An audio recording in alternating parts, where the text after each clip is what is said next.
Shalom, puji nama Tuhan. Oleh karena anugerah Tuhan, kita boleh kembali berjumpa di dalam Kul Online bersama dengan GBI Rayon 17 Lampung. Yang siap memuji dan menyembah Tuhan malam hari ini, boleh lambaikan tangannya. Wow, yuk mari sama-sama kita bangkit berdiri.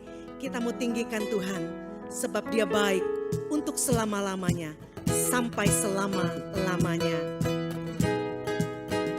Tepuk tangan buat Tuhan malam hari ini.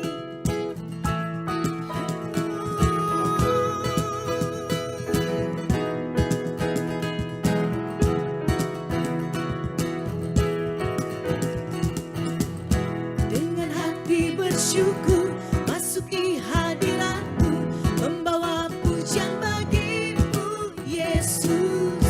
Ku memandang wajah-Mu, bersuka di depan-Mu, sambil menceritakan kasih-Mu. Ku mengangkat tanganku, bersorak-sorai bagi kebaikan-Mu. Engkau baik, sangat baik, kasih setia-Mu tak pernah berubah. Engkau baik, sangat baik, kasih setia-Mu tak pernah berubah. Engkau baik, sangat baik, kasih setia-Mu tak pernah berubah. Engkau baik, sangat baik, kasih setia-Mu tak pernah berubah. Amin. Kasih setia Tuhan untuk selama-lamanya, sampai selama-lamanya. Dengan hati bersyukur masuk di hadirat-Mu, membawa pujian bagi-Mu Yesus. Ku memandang wajah-Mu, bersuka di depan-Mu, sambil menceritakan kasih-Mu. Ku mengangkat tanganku, bersorak-sorai bagi kebaikan-Mu.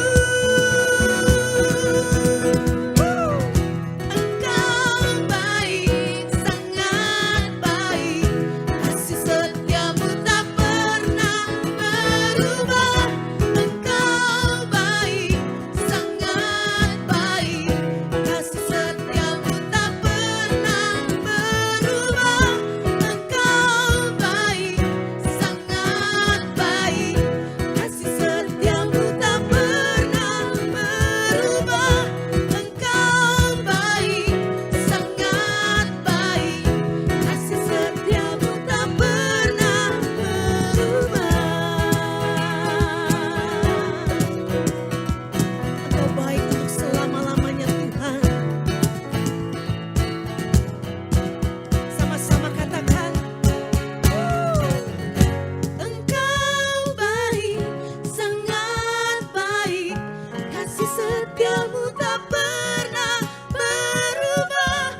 Engkau baik, sangat baik, kasih setia-Mu tak pernah berubah. Engkau baik, sangat baik, kasih setia-Mu tak pernah berubah. Engkau baik, sangat baik, kasih setia-Mu tak pernah berubah. Engkau baik, Yesusku.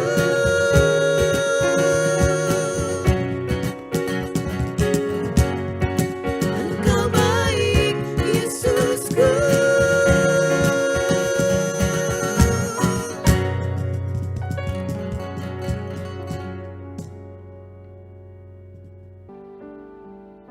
Kami bersyukur malam hari ini Tuhan.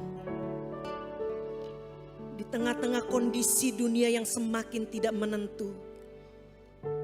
Tapi sampai hari ini kami boleh merasakan bahwa Tuhan tidak pernah meninggalkan kami.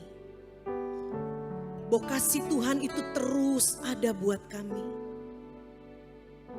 Bahkan kasih Yesus itu membuat kami terus terkagum-kagum akan Engkau. biar malam hari ini dari tempat kami Tuhan, di mana kami beribadah malam hari ini, ada ucapan syukur yang naik ke hadirat Tuhan. Dan biar ada aliran-aliran kasih itu mengalir. Terus mengalir. Terus mengalir memenuhi setiap kami yang haus dan lapar akan Tuhan. Sampai setiap kami mengalami Engkau secara pribadi. Terima kasih Abba.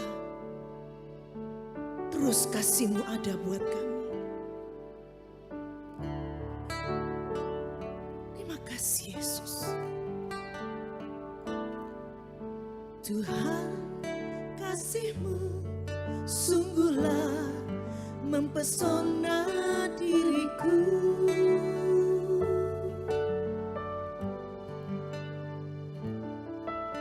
Tuhan, kuasa-Mu sungguhlah menggetarkan hatiku.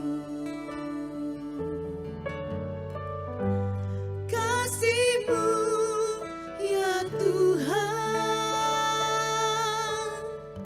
yang Kau limpahkan bagiku, lebih dari yang ku perlu.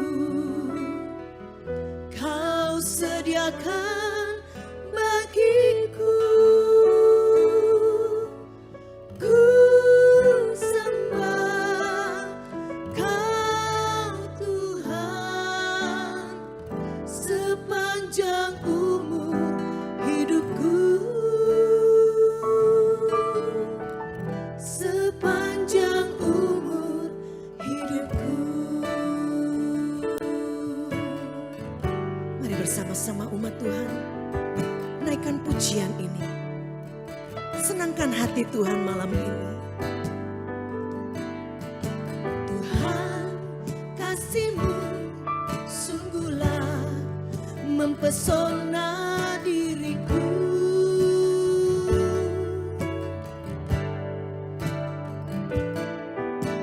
Tuhan, kuasa-Mu sungguhlah menggetarkan hatiku.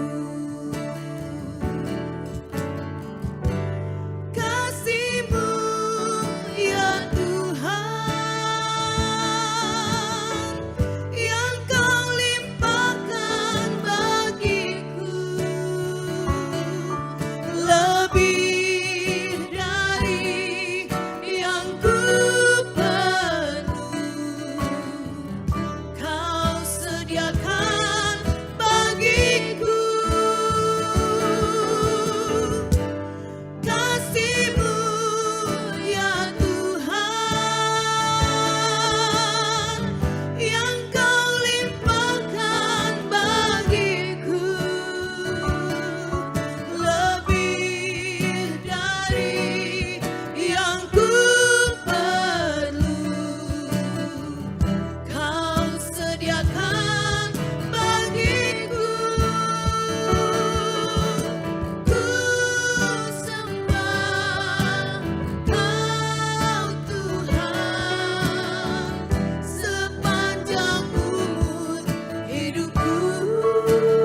hidupku, sepanjang umur hidupku, sepanjang umur hidupku, sepanjang umur hidupku.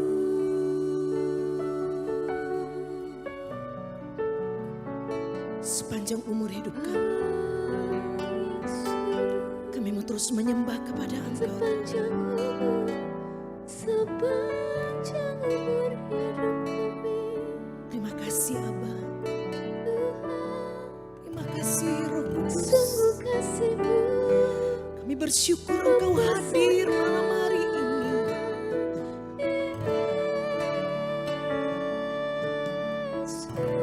Lawat setiap umat-Mu Tuhan. Lawat setiap kami malam ini. Jamah lawat kami. Terima kasih Abba. Terima kasih Roh Kudus. Terima kasih Yesus. Biar segala pujian kami kembalikan buat Engkau. Segala pujian syukur bagimu. Kau hadir dalam hidupku. Kini ku datang sujud di hadapan-Mu, memuji-Mu, menyembah-Mu. Yesus, ku menyembah-Mu. Mari sambil mengangkat tangan kita. Segala pujian syukur bagimu. Kau hadir dalam hidupku. Kini ku datang sujud di hadapan-Mu, memuji-Mu, menyembah-Mu. Yesus, ku menyembah-Mu. Lebih lagi katakan kepada Tuhan. Segala pujian syukur bagimu. Kau hadir dalam hidupku. Kini ku datang sujud di hadapan-Mu, memuji-Mu, menyembah-Mu. Yesus, ku menyembah-Mu, memuji-Mu, memuji-Mu, menyembah-Mu. Yesus, ku menyembah-Mu. Yesus, ku menyembah-Mu. Yesus, ku menyembah-Mu.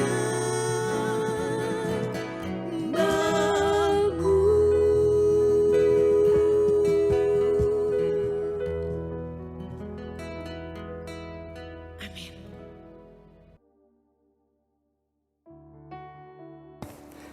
Shalom jemaat Tuhan di Rayon 17 Lampung. Bagaimana keadaan saudara? Saya percaya, saya berdoa supaya semua dalam keadaan baik, dalam keadaan sehat. Walaupun kita masih ada di situasi pandemi, tapi biar penyertaan Tuhan selalu dahsyat buat setiap kami. Nah, saudari kasih Tuhan, saya berucapkan terima kasih buat Pak Budi Cahyadi yang memberikan kesempatan buat saya boleh menyampaikan firman Tuhan pada malam hari ini. Mari sebelum kita mendengar firman Tuhan, kita akan berdoa terlebih dahulu. Bapa, berkati firman-Mu ya Tuhan, dan biarlah setiap firman itu bisa mengubah setiap hidup kami ya Tuhan. Firman Tuhan, hamba percaya itu boleh jadi berkat, bahkan membuat yang sakit disembuhkan, membuat yang lemah dikuatkan, membuat yang putus asa diberi pengharapan yang baru. Berkati setiap firman-Mu ya Tuhan, yang boleh kami belajar bersama, dengar bersama-sama pada malam hari ini. Di dalam nama Tuhan Yesus, Haleluya, haleluya. Amin. Nah, saudara kasih Tuhan, malam hari ini saya akan menyampaikan firman Tuhan diambil daripada Ayub pasal 23 ayat 10 sampai ke 12. Saya akan bacakan terlebih dahulu firman Tuhan. Karena ia tahu jalan hidupku, seandainya ia menguji aku akan timbul seperti emas. Kakiku tetap mengikuti jejaknya. Aku menuruti jalannya dan tidak menyimpang.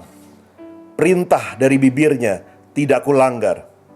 Dalam sanubariku kusimpan ucapan mulutnya. Ayub berkata dalam Ayub pasal 23 dikatakan, kalau ia menguji aku, seandainya Tuhan menguji aku, maka aku ini akan muncul jadi emas. Aku akan timbul jadi emas. Kenapa Ayub berani berkata seperti itu? Karena Ayub menulis dalam ayat ini dikatakan bahwa kakiku itu tetap mengikuti jejaknya. Ayub tidak menyimpang ke kiri ke kanan daripada jalan Tuhan. Dia turut dengan setiap firman-Nya. Bahkan perintah dalam bibirnya dikatakan dia tidak langgar, tapi dia simpan dalam hatinya. Ayub adalah seorang yang berintegritas, saudara. Kita masih ada di tahun integritas, di semester yang kedua daripada tahun ini. Ayub berkata bahwa setiap firman itu tidak hanya ada di bibir, tapi juga disimpan dalam hatinya, saudara. Tema daripada khotbah saya malam hari ini, saya ambil judul Timbul Seperti Emas. Saudara kasih Tuhan, Ayub berkata kalau seandainya Tuhan uji aku, seandainya Tuhan uji aku ini akan timbul seperti emas di hadapan Tuhan. Saya nggak bisa bayangkan waktu Tuhan mulai mengukur kita, Tuhan mulai menakar kita. Apa kita berani berkata seperti Ayub yang berkata, aku pasti timbul seperti emas. Nah, saudara kasih Tuhan, di tahun integritas ini, saya percaya Tuhan tidak hanya membentuk kita untuk semakin hari semakin sungguh-sungguh dengan Dia. Semakin hari hidup semakin berintegritas. Dibentuk menjadi memiliki karakter Kristus yang semakin hari semakin sempurna dalam hidup kita. Tapi terlebih dari itu, kadang-kadang Tuhan juga menguji kita, saudara. Dan gimana kira-kira kalau Tuhan uji kita? Berani gak kita berkata seperti Ayub? Aku pasti timbul seperti emas. Aku pasti timbul seperti emas. Ada 3 ujian yang saya mau kita belajar sama-sama pada malam hari ini.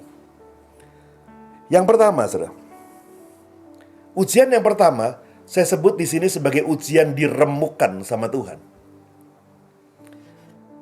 Sudah tahu, saya tidak bicara kisah Ayub pada malam hari ini, tapi saya mau bicara tentang seorang yang namanya Yusuf.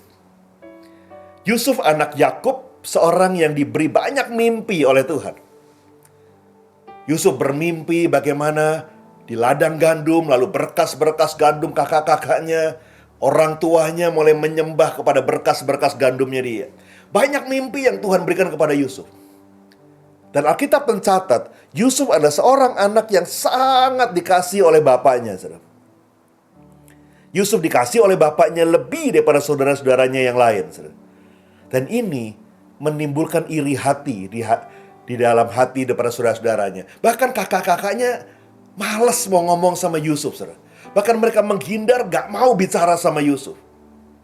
Ada iri hati karena Yusuf dibedakan daripada mereka semua. Dan lama-lama iri hati ini bertambah. Waktu iri hati ini tidak diselesaikan, maka muncul kebencian dalam hidup mereka. Dia benci sekali dengan adiknya yang satu ini. Karena adiknya begitu dimanja oleh papahnya. Dibedakan daripada mereka semua. Sampai satu ketika, Yusuf datang ke ladang pengembalaan, di mana kakak-kakaknya sedang mengembalakan kambing domba di sana.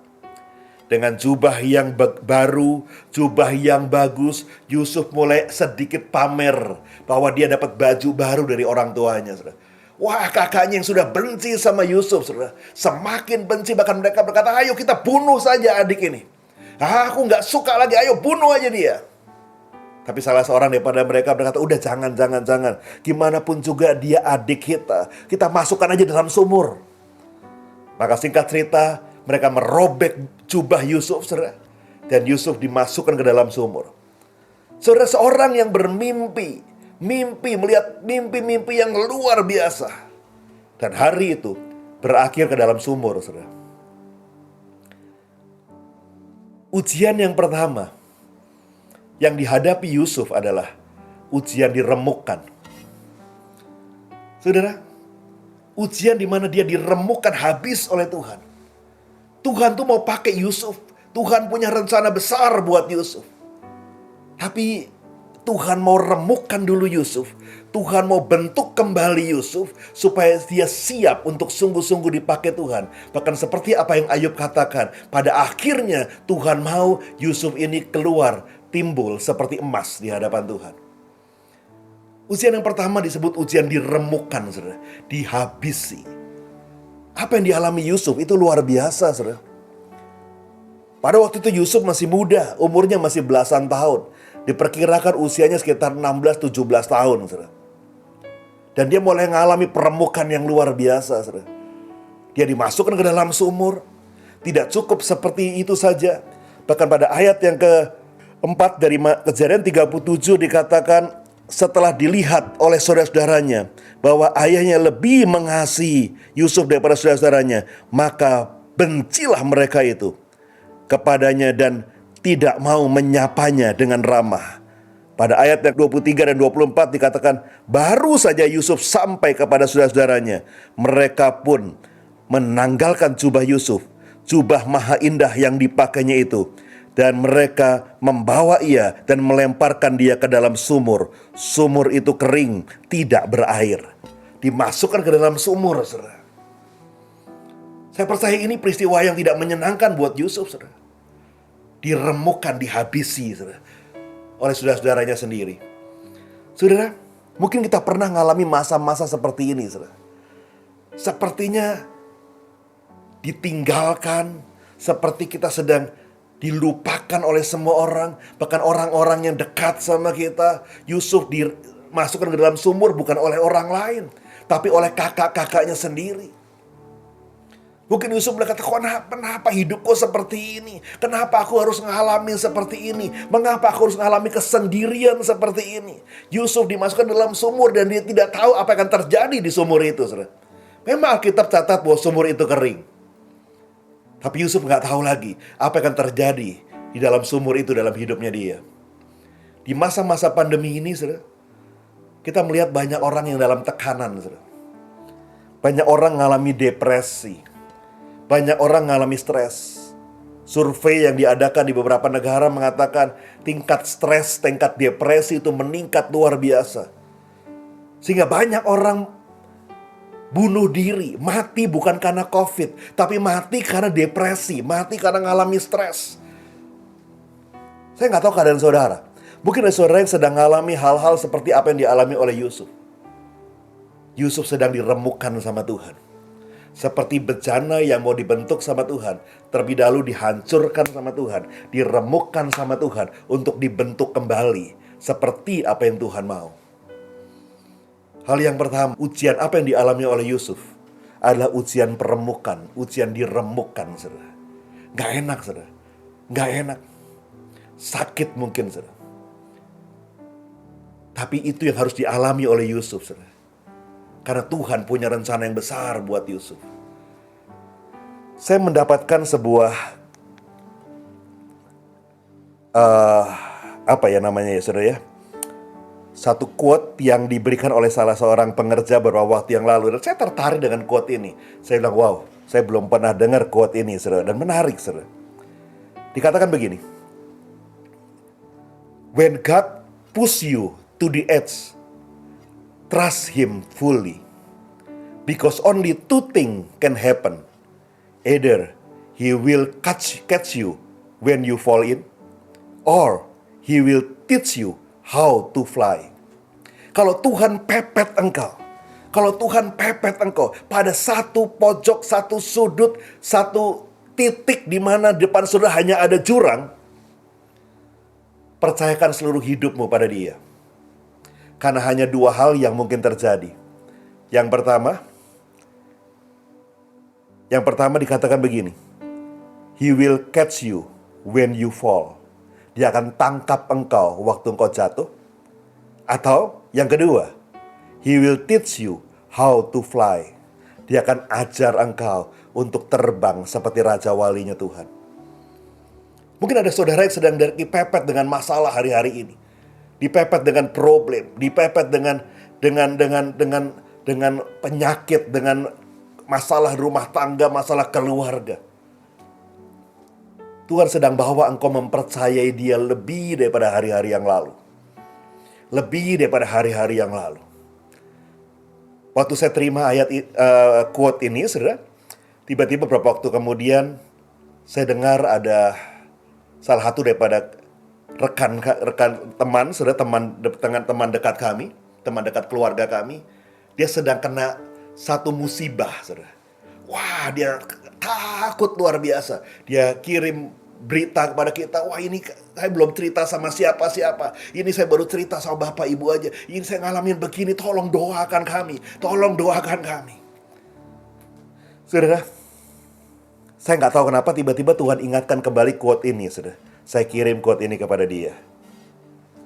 Kalau engkau sedang dipepet sama Tuhan, engkau sedang diremukkan sama Tuhan, hanya dua hal yang Tuhan mau kerjakan.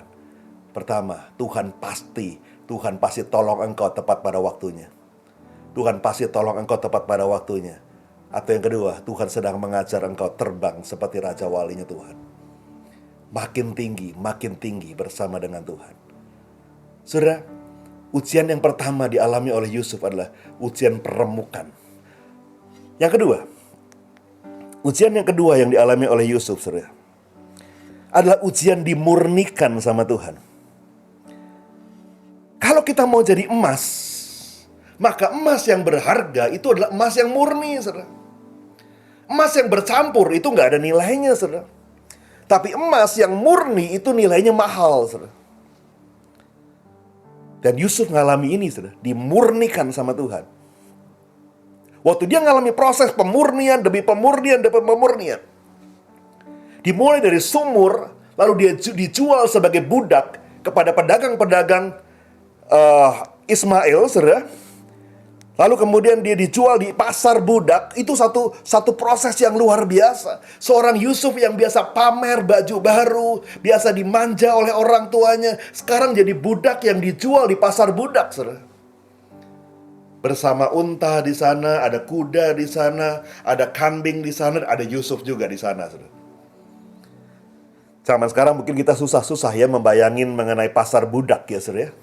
Tapi zaman dulu, di pasar budak itu dijual segala macam binatang termasuk manusia, saudara. Dan manusia dihargai seperti binatang, saudara. Mungkin harganya Yusuf sedikit lebih mahal daripada kambing begitu, saudara. Wah, itu situasi yang gak menyenangkan, saudara. Harga dirinya Yusuf, setiap harga dirinya, setiap keangkuhannya, setiap kesombongannya sedang dimurnikan sama Tuhan. Dari seorang Yusuf yang sombong dengan baju barunya, sekarang dihabisi, dimurnikan menjadi seorang budak. Dibeli oleh keluarga Potifar dan kerja sebagai pembantu rumah tangga di rumah tangga Potifar. Belum selesai sampai di sana, Tuhan terus murnikan Yusuf, difitnah oleh istri Potifar. Dan berakhir kepada penjara, saudara. Sudah kerja baik-baik, sudah kerja sungguh-sungguh, sudah hidup berintegritas, diproses lagi, masuk penjara, difitnah oleh istri Potifar. Saudara, apakah di penjara selesai prosesnya Yusuf? Oh belum, saudara. Di penjara pun Yusuf ini luar biasa. Dia tetap kerja sungguh-sungguh. Bahkan dia dipercaya oleh kepala penjara sebagai seorang yang benar-benar luar biasa dan diberi hak untuk mengatur keadaan di penjara. Tapi di sana pun kembali suatu ketika dia menolong juru makanan dan juru minuman raja. Dan kembali setelah juru minuman dan juru makanan raja ini, apa yang Yusuf tolong dengan mengartikan mimpinya, ternyata mimpinya benar. Dan juru minuman raja diselamatkan dari penjara dan kembali boleh melayani raja. Apakah juru minuman raja itu tetap ingat sama Yusuf? Alkitab katakan pada mulanya juru minuman ini tidak ingat lagi kepada Yusuf. Yusuf kembali dilupakan, saudara. Proses demi proses Yusuf alami, saudara. Wow, saudara, gak gampang, saudara. Dan proses ini nggak sebentar, saudara. Belasan tahun, saudara. Diperkirakan 12, 13 tahun, 14 tahun Yusuf mengalami proses ini. Proses yang panjang. Dimurnikan, dimurnikan, dimurnikan, dimurnikan. Seperti emas yang dimurnikan, dimurnikan, dimurnikan. Emas yang murni di hadapan Tuhan. Di bait Allah, saudara, semua perkakas terbuat dari emas. Dan tidak ada emas yang tidak murni di sana. Waktu hidup kita dimurnikan, seperti perkakas yang mulia di tempat yang mulia, saudara. Supaya apa? Supaya setiap korban persembahan kita itu berkenan di hadapan Tuhan. Supaya korban persembahan kita itu menyenangkan hati Tuhan. Nah, saudara, Yusuf ngalamin ini semua, saudara. Wah, diproses, dimurnikan. Saya nggak tahu keadaan saudara hari ini. Mungkin saudara berkata, iya Pak, saya yang sedang dimurnikan sama Tuhan. Saya yang sedang dimurnikan sama Tuhan. Saya sedang diproses. Saya sedang dibentuk sama Tuhan. Tuhan murnikan kita supaya apa? Supaya kita sungguh-sungguh Tuhan dapati kita menjadi seorang penyembah yang benar. Menyembah dalam roh dan kebenaran di hadapan Tuhan. Dan untuk menjadi penyembah yang benar, penyembah yang menyembah dalam roh dan kebenaran, hidup kita mesti makin dimurnikan sama Tuhan. Hari-hari ini kalau kau sedang dimurnikan sama Tuhan, relakan dirimu dimurnikan sama Tuhan. Gak gampang memang, saudara. Kadang-kadang sakit, saudara. Tapi proses pemurnian Tuhan itu tujuannya baik. Supaya kita muncul jadi emas yang murni di hadapan Tuhan. Saudara, emas yang murni itu berharga, saudara. Dan tidak ada yang suka dengan emas yang bercampur dengan besi, bercampur dengan, tapi orang suka dengan emas yang murni. Demikian juga Bapakmu yang di surga. Dia suka waktu hidupmu murni di hadapan Dia. Hidupmu berintegritas di hadapan Dia. Tapi engkau harus lewati ujian demi ujian demi ujian. Pemurnian ini harus kau lewati. Supaya apa? Supaya engkau muncul jadi emas yang murni di hadapan Tuhan. Proses yang ketiga, saudara. Proses yang ketiga.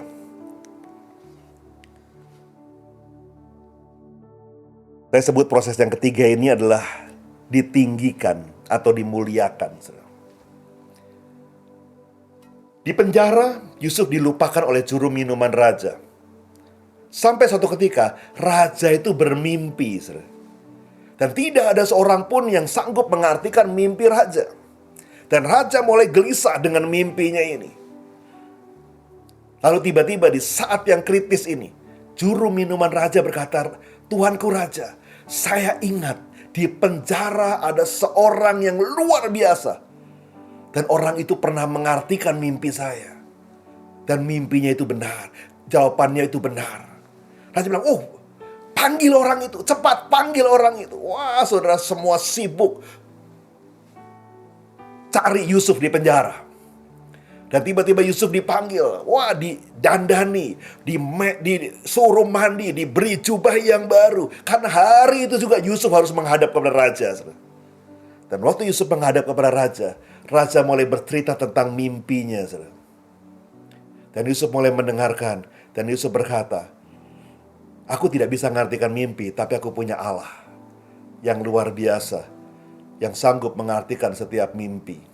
Dan Yusuf mulai berdoa dan dia mulai mengartikan mimpi raja. Wow, raja berkata, "Wah, ini orang luar biasa. Ini orang yang dahsyat ini." Yusuf berkata, Tuanku raja harus cari seseorang di depan ini. Ini ada masa-masa di mana kita bisa panen. Tapi setelah itu ada masa-masa kekeringan yang luar biasa. Oleh itu Tuanku raja sebaiknya cari seseorang yang dipercaya untuk mengatur negara ini, mengatur tanah Mesir. Dan apa yang dikatakan raja, saudara? Dalam Kejadian pasal 42 ayat 39 sampai 41, raja berkata demikian. Kata Firaun kepada Yusuf, "Oleh karena Allah telah memberitahukan semuanya ini kepadamu, tidaklah ada orang yang demikian berakal, budi dan bijaksana seperti engkau. Engkaulah menjadi kuasa atas istanaku. dan kepada perintahmu seluruh rakyatku akan taat. Hanya takhta inilah kelebihanku daripadamu." Selanjutnya Firaun berkata kepada Yusuf, "Dengan ini aku melantik engkau menjadi kuasa atas seluruh tanah Mesir." Saudara, Yusuf gak pernah mimpi yang satu ini, saudara. Di hari yang sama dia ada di penjara. Di hari yang sama, tiba-tiba dia ditinggikan oleh raja, saudara. Tuhan tinggikan dia melalui perintah Firaun, saudara, menjadi orang nomor 2 di Mesir yang mengatur seluruh kerajaan. Dan Firaun sendiri berkata, semua harus taat sama Yusuf. Bedanya aku dengan dia, hanya kursi ini, kata raja. Hanya takhta ini saja. Wow, saudara. Hanya dalam satu hari, setelah belasan tahun Yusuf diproses, dalam satu hari Tuhan tinggikan Yusuf melalui perintah daripada Firaun, saudara. Hidupnya tiba-tiba berubah, saudara. Menjadi orang paling berkuasa di tanah Mesir. Untuk mengatur seluruh rakyat Mesir. Memerintah Mesir bersama Raja Firaun, saudara. Yusuf gak pernah mimpi ini, saudara. Saya percaya kalau kita jadi Yusuf terkaget-kaget, saudara. Loh, tadi pagi aku masih di penjara. Sekarang ini aku jadi penguasa Mesir. Dan Mesir adalah salah satu kerajaan terbesar pada zaman itu, saudara. Tidak ada kerajaan yang lebih hebat dari Mesir pada zaman itu. Dalam satu hari, Tuhan bisa angkat Yusuf tinggi, lebih tinggi daripada mimpinya sekalipun, saudara. Saudara, hati-hati. Hati-hati. Karena apa yang dialami Yusuf, ini juga sebenarnya ujian yang Tuhan siapkan buat Yusuf. Kadang-kadang kita kuat waktu diproses sama Tuhan. Kita kuat waktu dibentuk sama Tuhan. Kita kuat waktu diremukkan sama Tuhan. Kita kuat waktu dimurnikan sama Tuhan. Tapi bagaimana waktu kita ditinggikan sama Tuhan? Waktu kita dimuliakan, waktu kita diangkat, saudara. Waktu diproses kita, wah, bertahan dengan luar biasa, saudara. Tapi waktu ditinggikan, waktu diberkati luar biasa, waktu dipromosi luar biasa, masih tetap cinta Tuhan? Masih tetap sungguh-sungguh sama Tuhan? Banyak orang, maafkan saya, saudara. Banyak orang kuat waktu diproses. Tapi begitu dimuliakan, waktu ditinggikan, dipromosi luar biasa, diberkati luar biasa. Wah, mulai goyah, saudara. Mulai goyah, mulai lupa sama Tuhan. Mulai lupa sama Tuhan. Mulai gak ingat lagi bahwa dulu Tuhan pernah tolong dia. Mulai gak ingat lagi bahwa dulu Tuhan yang selamatkan dia. Bagaimana Tuhan sudah menebus dia. Bagaimana Tuhan sudah tolong dia waktu dia mengalami krisis demi krisis demi krisis. Sekarang waktu diberkati berlimpah-limpah, diberkati berlimpah-limpah, diberkati berlimpah-limpah, mulai lupa sama Tuhan. Satu ketika waktu saya sedang khotbah, zaman masih dulu kita masih onsite ya saudara, belum online seperti ini. Di satu tempat, tiba-tiba di tengah-tengah khotbah Tuhan ingatkan saya, lalu saya mulai tanya sesuatu pada jemaat. Satu pertanyaan yang sederhana. Saya tanya begini, Bapak Ibu, saya mau tanya satu pertanyaan. Tolong jawab dengan sejujur-jujurnya. Sejujur-jujurnya. Ya. Ini hanya pertanyaan sederhana. Tolong jawab dengan sejujur-jujurnya. Nggak susah kok pertanyaan ini. Hari Minggu pagi, waktu saudara beribadah ya. Kira-kira, kalau Sabtu sore kemarin, tiba-tiba saudara dapat rezeki nomplok, entah berkat dari mana. Setiap saudara dapat berkat khusus yang tidak pernah diduga sebelumnya, 1 koper uang.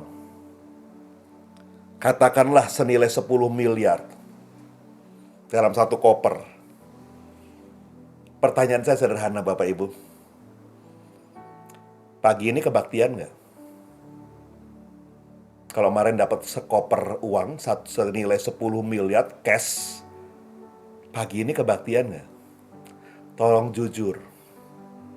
Yang tetap kebaktian tolong angkat tangan. Sudah tahu, saya kaget saudara. Sambil senyum-senyum saya kaget, walaupun hanya pertanyaan yang sekedar nanya aja saudara. Cuma separuh yang angkat tangan saudara. Cuma separuh.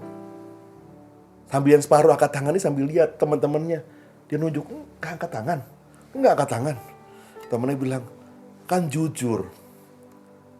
Jadi, saya bilang, "Jadi yang separuh, yang lain nggak angkat tangan?" "Ya gimana ya Pak? Kemarin baru dapat sekoper uang. Aduh, kalau jujur sih Pak ya, ya mungkin minggu depan deh kebaktiannya Pak. Minggu ini nggak kebaktian dulu Pak." "Terus mau kemana?" saya bilang. Dia senyum, mereka senyum-senyum. Saudara, mereka nggak jawab, mereka senyum-senyum. Saudara, banyak orang kuat waktu diproses sama Tuhan. Tapi waktu mereka dimuliakan, ditinggikan sama Tuhan, diberkati berlimpah-limpah, diberkati berlimpah-limpah, diberkati berlimpah-limpah, tetap cinta Tuhan apa mulai cinta berkat? Tetap sungguh-sungguh mengasihi Tuhan apa lebih cinta kepada berkat? Dan mulai lupa sama Tuhan.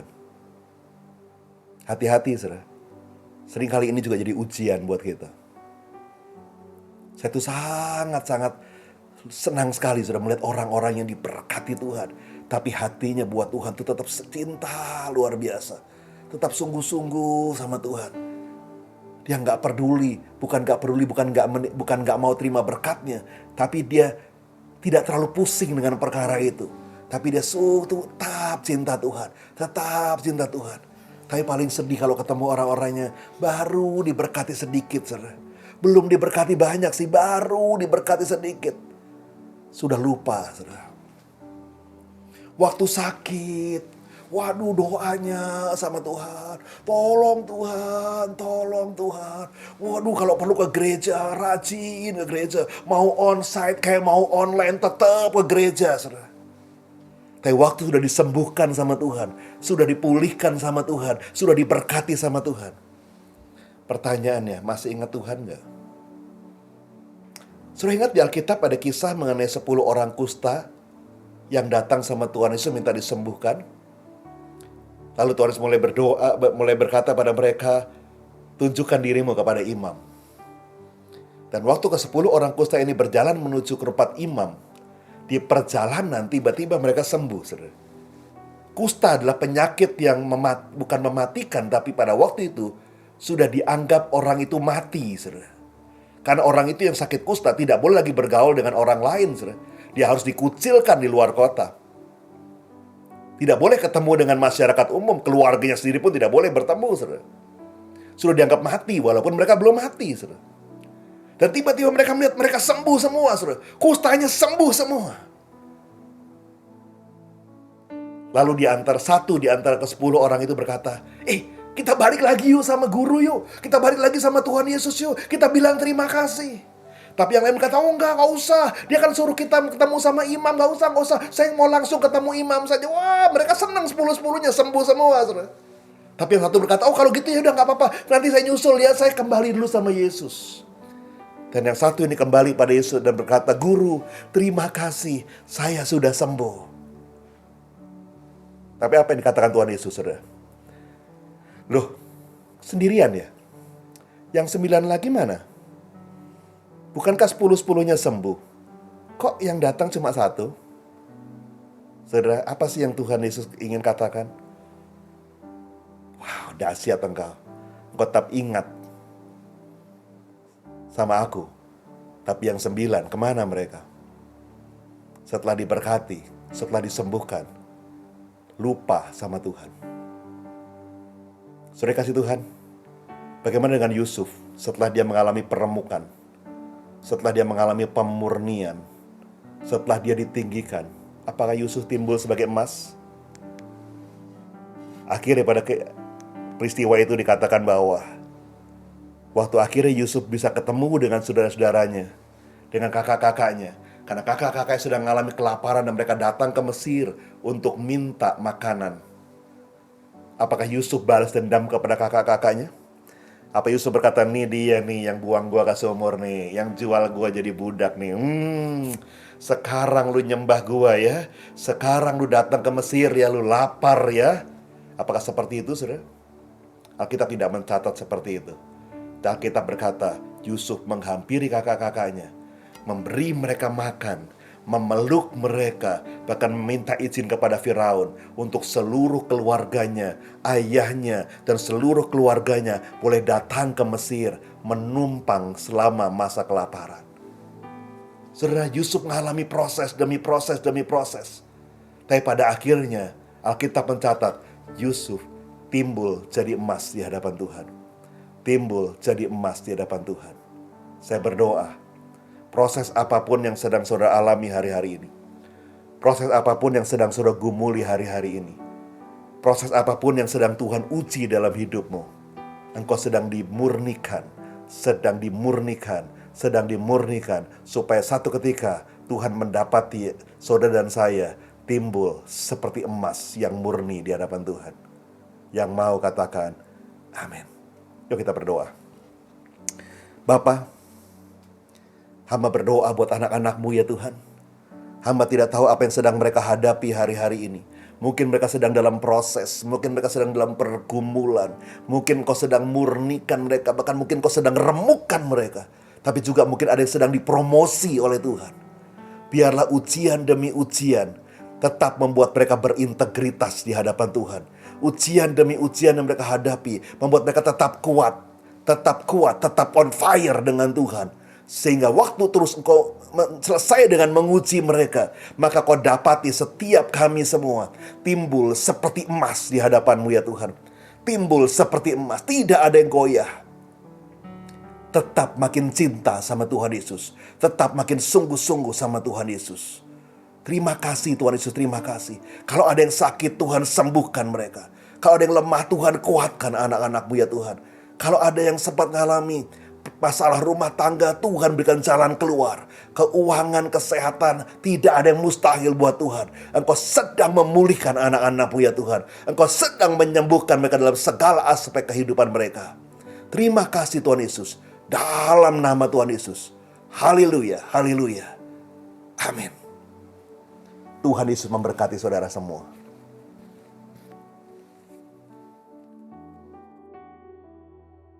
Bapak Ibu yang dikasihi Tuhan, tibalah saatnya kita akan memberikan persembahan kita.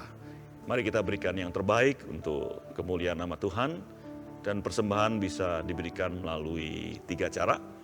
Cara pertama, Bapak Ibu Saudara bisa melakukan scan pada QR IS yang ada di layar Bapak Ibu sekalian.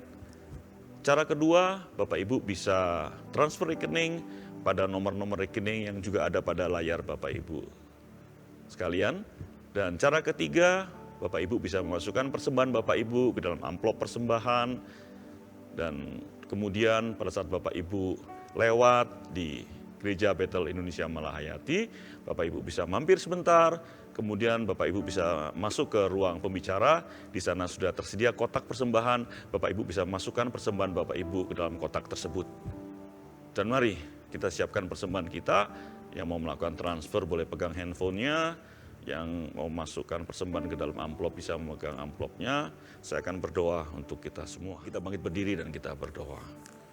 Bapa, di tangan kanan kami ada persembahan untuk kegiatanku.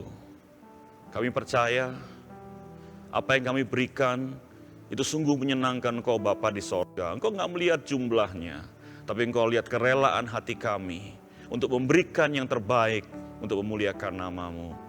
Terima kasih Tuhan Yesus, hanya dalam nama-Mu kami sudah berdoa dan mengucap syukur. Amin. Mari Bapak Ibu kita akan akhiri ibadah kul kita saat ini. Mari sekali lagi engkau tetap berdiri. Mari kau gandeng suamimu, istrimu, anak-anakmu, orang tuamu. Dan mari dengan iman bersama-sama kita menerima berkat. Kiranya berkat sukacita dan damai sejahtera yang berlimpah-limpah dari Allah Bapa, cinta kasih dan perlindungan yang sempurna dari Tuhan Yesus, hikmat dan penghiburan dari Roh Kudus, kiranya menyertai kita sekalian mulai saat ini sampai Maranatha, bahkan sampai selama-lamanya. Mari dengan penuh iman percaya sama-sama kita katakan amin.